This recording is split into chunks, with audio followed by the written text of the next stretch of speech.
Chapter 5 The Summerhouse. Diamond said nothing to his mother about his adventures.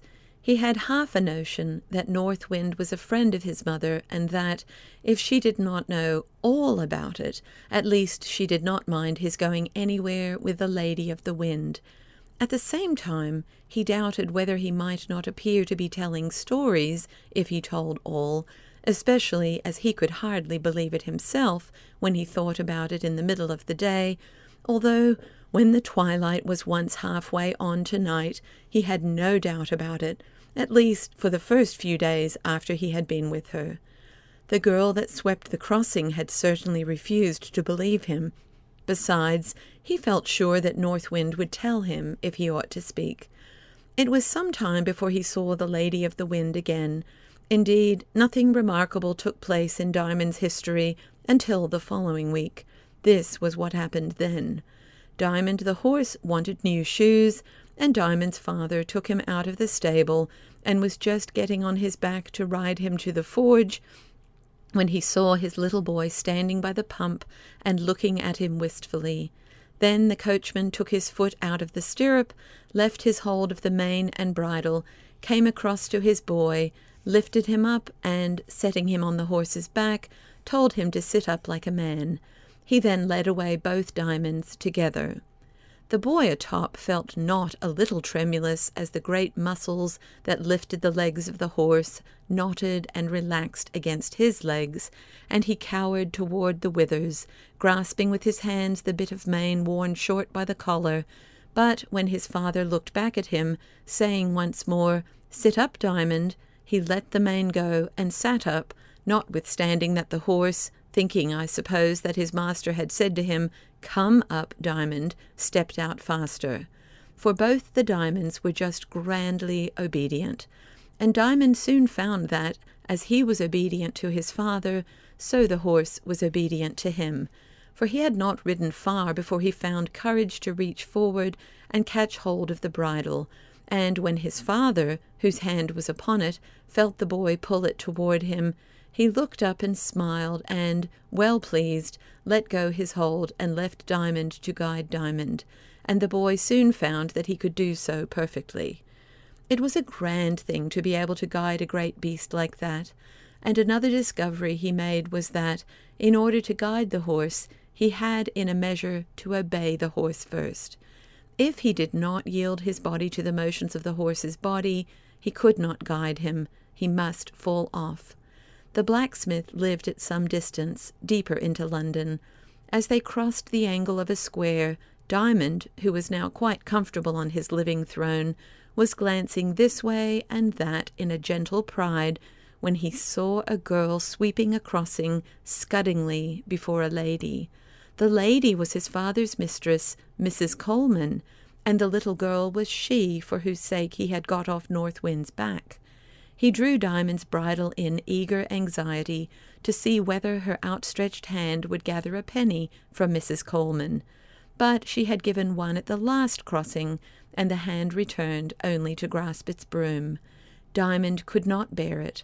He had a penny in his pocket, the gift of the same lady the day before, and he tumbled off his horse to give it to the girl.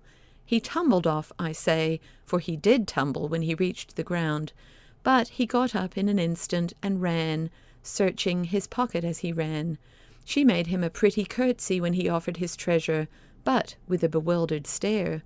She thought first, then he was on the back of the North Wind after all, but, looking up at the sound of the horse's feet on the paved crossing, she changed her idea, saying to herself, "North Wind is his father's horse. That's the secret of it.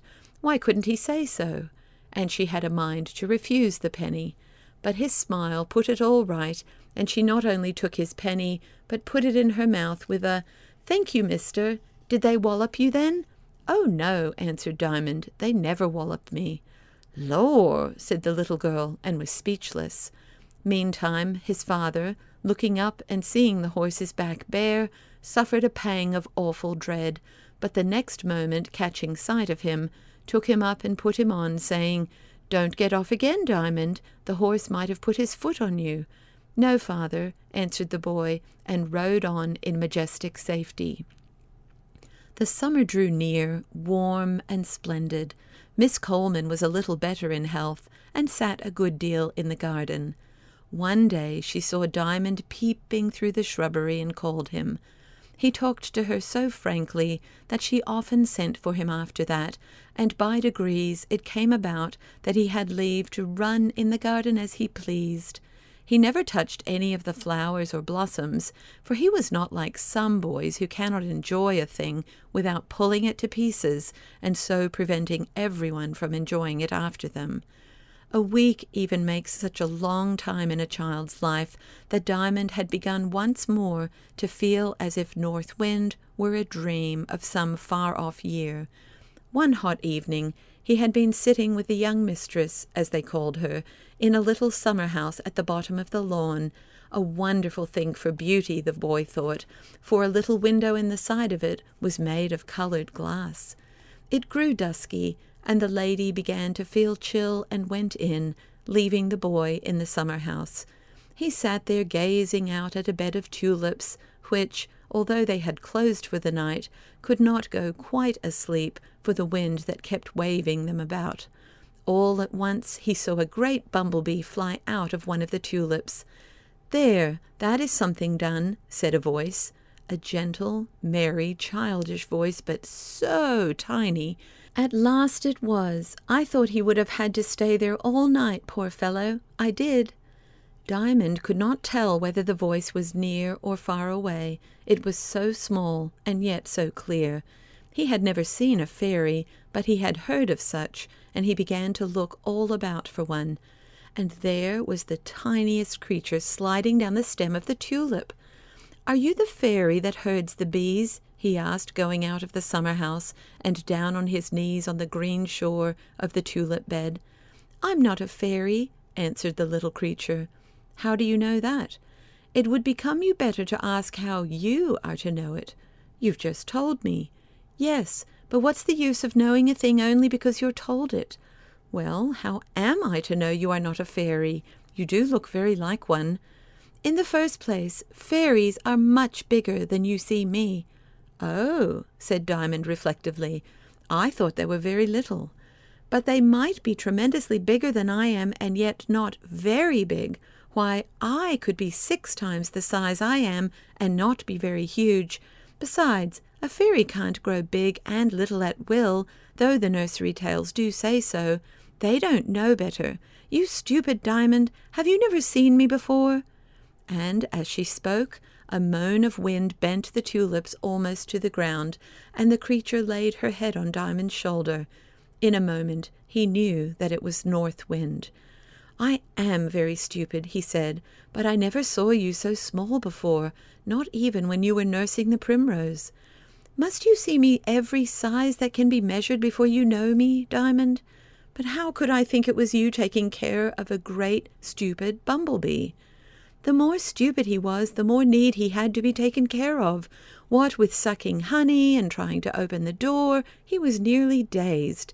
And when it opened in the morning to let the sun see the tulip's heart, what would the sun have thought to find a stupid thing lying there, with wings too? "But how do you have time to look after bees?" "I don't look after bees. I had this one to look after. It was hard work, though." "Hard work? Why, you could blow a chimney down, or a boy's cap off," said Diamond. "Both are easier than blowing a tulip open, but I scarcely know the difference between hard and easy. I am always able for what I have to do. When I see my work, I must rush at it, and it is done. But I mustn't chatter. I have got to sink a ship tonight." "Sink a ship? What? With men in it?" "Yes, and women too." "How dreadful! I wish you wouldn't talk so." "It is rather dreadful, but it is my work. I must do it." "I hope you won't ask me to go with you." "No, I won't ask you, but you must come for all that." "I won't then." "Won't you?" And North Wind grew a tall lady and looked him in the eyes, and Diamond said, "Please take me. You cannot be cruel." "No, I could not be cruel if I would. I can do nothing cruel, although I often do what looks like cruel to those who do not know what I really am doing. The people they say I drown, I only carry away to,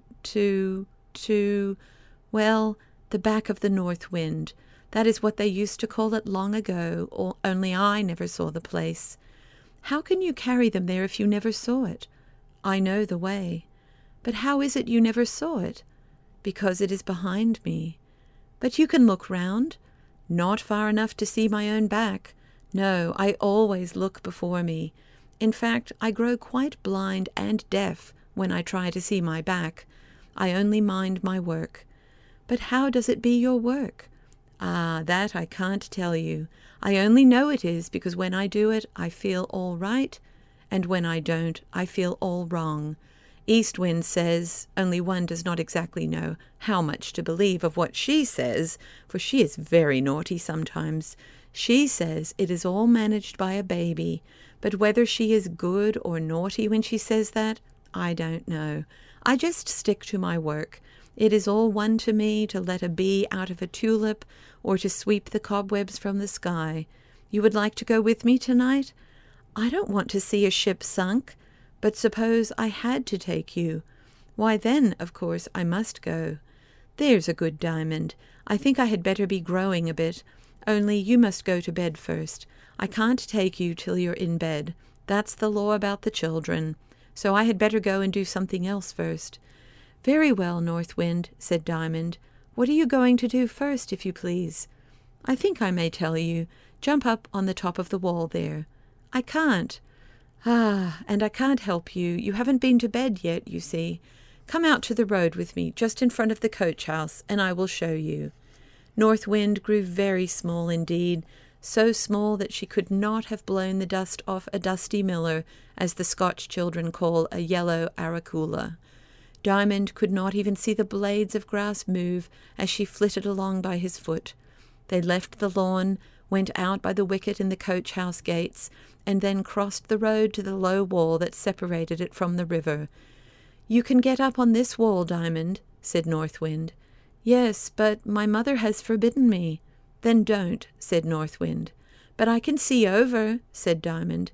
"Ah, to be sure I can't." So saying, North Wind gave a little bound and stood on the top of the wall. She was just about the height of a dragonfly would be if it stood on end. "You darling," said Diamond, seeing what a lovely little toy woman she was. "Don't be impertinent, Master Diamond," said North Wind. "If there's one thing makes me more angry than another, it is the way you humans judge things by their size. I am quite as respectable now as I shall be 6 hours after this, when I take an East Indian man by the royals, twist her round, and push her under. You have no right to address me in such a fashion." But as she spoke, the tiny face wore the smile of a great, grand woman. She was only having her own beautiful fun out of Diamond, and true woman's fun never hurts. "But look there," she resumed. "Do you see a boat with one man in it? A green and white boat?" "Yes, quite well." "That's a poet." "I thought you said it was a boat." "Stupid pet, don't you know what a poet is?" "Why, a thing to sail on the water in?" "Well, perhaps you're not so far wrong. Some poets do carry people over the sea. But I have no business to talk so much. The man is a poet." "The boat is a boat?" said Diamond. "Can't you spell?" asked North Wind. "Not very well." "So I see. A poet is not a boet or a boat, as you call it. A poet is a man who is glad of something and tries to make other people glad of it too." "Ah, now I know. Like the man in the sweetie shop." "Not very, but I see it is no use.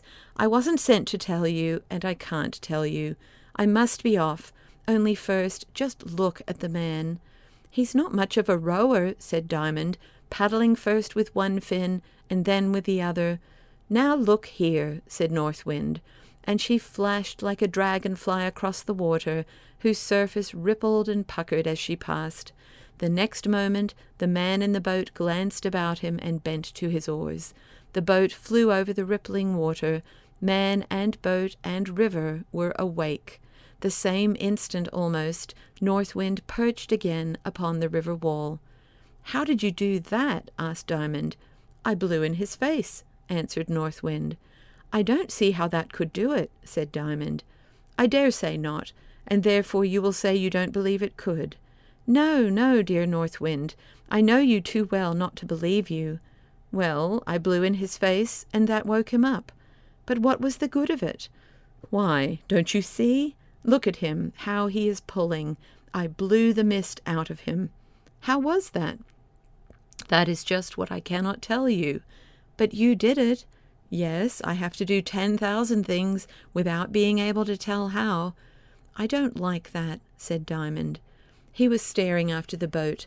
Hearing no answer, he looked down to the wall. North Wind was gone. Away across the river went a long ripple, what sailors call a cat's paw. The man in the boat was putting up a sail. The moon was coming to herself on the edge of a great cloud, and the sail began to shine white. Diamond rubbed his eyes and wondered what it was all about. Things seemed going on around him, and all to understand each other, but he could make nothing of it. So he put his hands in his pockets and went in to have his tea. The night was very hot, for the wind had fallen again. "You don't seem very well tonight, Diamond," said his mother. "I am quite well, mother," returned Diamond, who was only puzzled. "I think you had better go to bed," she added. "Very well, mother," he answered. He stopped for one moment to look out of the window. Above the moon, the clouds were going different ways. Somehow or other this troubled him, but, notwithstanding, he was soon fast asleep. He woke in the middle of the night and the darkness. A terrible noise was rumbling overhead, like a rolling beat of great drums echoing through a brazen vault. The roof of the loft in which he lay had no ceiling. Only the tiles were between him and the sky. For a while he could not come quite awake, for the noise kept beating him down, so that his heart was troubled and fluttered painfully. A second peal of thunder burst over his head and almost choked him with fear. Nor did he recover until the great blast that followed, having torn some tiles off the roof, sent a spout of wind down into his bed and over his face, which brought him wide awake and gave him back his courage. The same moment he heard a mighty yet musical voice calling him. "Come up, Diamond," it said. "It is all ready. I am waiting for you." He looked out of the bed and saw a gigantic, powerful, but most lovely arm, with a hand whose fingers were nothing the less ladylike that they could have strangled a boa constrictor or choked a tigress of its prey, stretched down through a big hole in the roof. Without a moment's hesitation, he reached out his tiny one and laid it in the grand palm before him.